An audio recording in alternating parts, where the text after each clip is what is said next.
To be honest with you, I'm very proud of everything we've accomplished in a short period of time to make sure that the kids that go to schools in Hillsborough County are some of the safest kids, I believe, not just in the state, but in the country. You can never plan or be prepared for anything that happens, but we really worked hard. We've worked hard with the school to make sure that we have single entry and exit points, that we've set up real-time cameras so we know where everyone's at.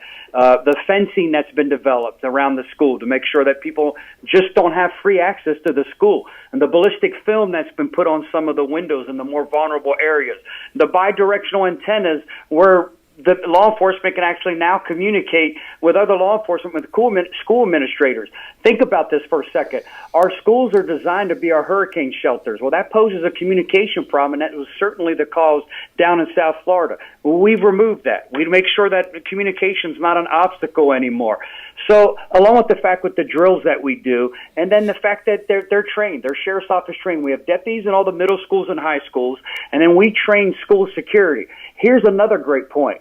95% of school security that's protecting our young people, our elementary school students, are retired military or law enforcement. And every year they go through recertification on active shooter. They're getting ready to do it next week, and we throw a million different scenarios at them, and the training's not easy, either to become a school resource, school security officer or remain there. But we're focused on that, and the school's been really good about making it a priority, hiring more mental health counselors to make sure our children have access before they get into some type of mental health crisis.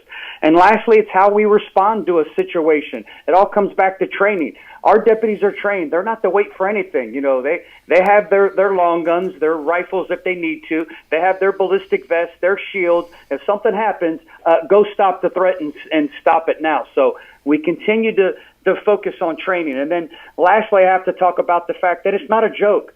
You know, when we get a phone call or we hear on social media or something comes up where that child thinks it's funny to go ahead and say that, hey, there's a school threat, I'm going to shoot everybody with this, and post pictures of them and a handgun.